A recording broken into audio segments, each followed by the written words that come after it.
केंद्रीय कर्मचाऱ्यांसाठी आली आहे मोठी बातमी. एप्रिलमध्ये पगारामध्ये जबरदस्त वाढ. म्हणजेच डीए हा 2026 मध्ये 2% वाढणार.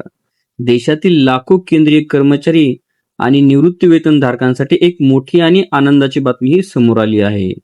जानेवारी ते जून 2026 या कालावधीसाठीच्या महागाई भत्ता आणि महागाई सवलत वाढीची घोषणा आता कधीही होऊ शकते. सूत्रांच्या माहितीनुसार ही घोषणा मार्चच्या शेवटी किंवा एप्रिलच्या सुरुवातीला होण्याची शक्यता आहे. यंदा होळीच्या सुमारास होणारी घोषणा थोडी उशिरा होत असली तरी कर्मचाऱ्यांसाठी एप्रिल महिना हा खुश खबर देणारा आहे. आता डीए कधी वाढणार? तर ताज्या आकडेवारीनुसार यंदा हा डीए 2% वाढ होण्याची शक्यता आहे.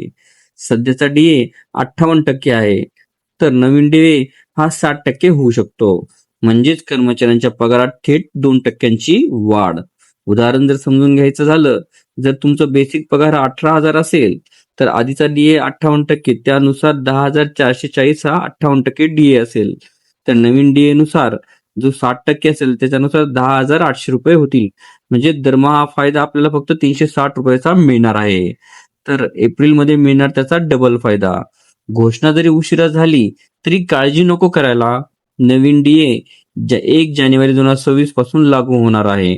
म्हणजेच तो तुम्हाला मिळणार आहे. जानेवारी, फेब्रुवारी, मार्च या 3 महिन्यांचा एरियर्स हा एकत्र मिळणार आहे. त्यामुळे एप्रिलचा पगार हा जवळपास सुपरहिटच होणार. उशीर होण्यामागचं खरं कारण म्हणजे 7वा वेतन आयोग संपलेला आहे, ज्याची मुदत 31 डिसेंबर 2025 ला संपली. 8वा वेतन आयोग सुरू झाला आणि ते सादर करण्यासाठी अहवालासाठी 18 महिन्याचा वेळ दिलेला आहे. त्यामुळे नवीन वेतन लागू होईपर्यंत तरी डीए वाढच कर्मचाऱ्यांसाठी मोठा आधार ठरणार आहे. एप्रिल 2026 म्हणजेच पगारात वाढ आणि 3 महिन्यांचा एरियर्स हे लाखो कर्मचाऱ्यांसाठी हा मोठा आर्थिक दिलासा ठरणार आहे. तुम्हाला वाटतं का डीए 2% पेक्षा जास्त वाढायला हवा? कमेंटमध्ये नक्की सांगा. व्हिडिओ आवडला तर लाईक करा, शेअर करा आणि चॅनलला सबस्क्राईब करायला विसरू नका. धन्यवाद.